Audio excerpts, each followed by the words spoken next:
அனைவருக்கும் வணக்கம். நீங்கள் நம்ம சேனலுக்கு புதுசுன்னா பக்கத்தில் இருக்கிற பெல் பட்டன் அமைத்தி சப்ஸ்கிரைப் பண்ணிக்கோங்க.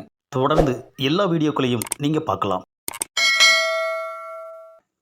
எப்படியோ நேற்று கட்டிங் அடிச்சிட்டிங்க. கூட நாங்கள் இருந்தால் எவ்வளோ சூப்பராக இருந்திருக்கும். என்னதான் இருந்தாலும் சங்கத்தோட விதிகளை மீறி நீங்கள் தனியாக கட்டிங் அடிச்சது தப்பு தானே. ஏன்னு அடிச்சிங்க? தெரிஞ்ச மாதிரிலாம் பேசக்கூடாது. நேற்று நான் கட்டிங் அடித்த மேட்ரு எனக்கு மட்டும்தான் தெரியும். என்னென்ன நீங்கள் அது என்ன அவ்வளோ சீக்ரெட் மேட்ரா? சீக்ரெட் மேட்ரே தாண்டா. போதுமா? புதுசாக ஆரம்பிச்சிருக்கிற நம்ம நாக்கமுக்க குடிகார சங்கத்தை பற்றி ஊருக்குள்ளே என்னடா பேசிக்கிறாங்க? இப்படி ஒரு சங்கம் தேவையான்னு கேட்குறாங்கண்ணே. குடிப்பழக்கம் இல்லாதவன் கேட்டிருப்பான். ஆமாம். டேய், அவங்களுக்கு தேவையில்லாமல் இருக்கலாம்டா, நமக்கு தேவை. புரியுதா? நாம் என்ன வீடு வீடாக கலெக்ஷன் பண்ணியா குடிக்கிறோம்? இல்லை அங்கே இங்கேன்னு திரள் நிதி வசூல் பண்ணியா குடிக்கிறோம்? இல்லை ஓசிக்கு அலையிறோமா? உழைச்சி தானடா குடிக்கிறோம். நாம் உழைச்சி தானே குடிக்கிறோம். அப்புறம் என்ன யாருமே நம்மளை மதிக்க மாட்டேங்கிறாங்க? என்னது மதிக்க மாட்டேங்கிறாங்களா? டேய், அவங்க எங்கடா நம்மளை மதிக்காமல் இருக்காங்க? நாம தான் அவங்க சொல்கிறத மதிக்காமல் குடிச்சிக்கிட்டு இருக்கோம். புரியுதா? எதையுமே டெக்னிக்கலாக யோசிக்கணும். டெக்னிக்கலாக யோசிக்கிறதுனால தானே நீங்கள் தலைவராக இருக்கீங்க. அது நம்ம எதுக்கு இந்த சங்கத்தை உருவாக்கியிருக்கோம்? அவங்களுக்குன்னு ஒரு சங்கம் இருக்குது, ஆனால் நமக்கு இருக்கா? அதனால தான் ஆரம்பிச்சிருக்கோம். புரியுதா? நம்ம ஊருக்குள்ளே குடிகாரங்களுக்கு ஏதாவது ஒரு பிரச்சனைனா நாம் தான் போய் முன்னாடி நிற்கணும். புரியுதா? குடிக்கிறவங்கெல்லாம் யாருடா? எல்லாருமே நம்ம சகோதரர்கள்.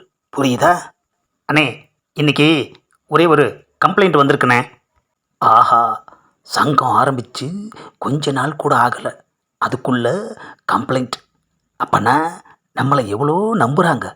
இப்போ தெரியுதா ஏன் சங்கம் ஆரம்பித்தோன்னு? முதல்ல அது என்ன கம்ப்ளைண்ட் சொல்லுங்கடா. ஒருத்தன் சரக்கு அடிச்சிட்டு இருக்கல, இன்னொருத்தன் போய் ஊறுகாயை தொட்டுக்கலாமான்னு கேட்டிருக்கான். அவரும் தொட்டுக்கன்னு சொல்லியிருக்காங்க. ஆனால் இவன் என்ன பண்ணியிருக்கான்? தொட்டு நாக்கில் வச்சுட்டான். ஆஹா, இது நம்ம மேட்ராச்சே. எது இவனுங்களுக்கு தெரியக்கூடாதுன்னு நினச்சனோ அது கம்ப்ளைண்ட்டாக வந்திருக்குது ஐயா. அங்கே நம்மளை படுத்துனது பத்தாதுன்னு சொல்லி சங்கத்துக்கே வந்து நம்ம மேலே கம்ப்ளைண்ட் கொடுத்துட்டு போயிருக்கான ஐயா. சைடிஸ் வாங்க வக்கு இல்லாதவன் எதுக்கு கடைக்கு போகணும்? கடையில் மற்றவங்கக்கிட்ட சரக்கு கேட்டால் அது கெத்து, சைடிஸ் கேட்டால் அது வெத்து. இவனும் ஒரு வெத்து தானே. இவனை மாதிரி நிறைய பேர் இருக்காங்கண்ணே. ஆஹா, தொட்டு நாக்கில் வச்சது நாம தான் தெரியாமல் ஆளாளுக்கு நம்மளை கழுவி ஊத்துறாங்க ஐயா. டேய், அந்த ஊறுகாயை தொட்டு நாக்கில் வச்சவனை கொஞ்சம் மரியாதையாக பேசுடா. அவனுக்கு என்னென்ன மரியாதை இருக்குது? தொட்டுக்கு வந்தானே கேட்டான், அதை எதுக்கு அவன் தொட்டு நாக்கில் வச்சான்?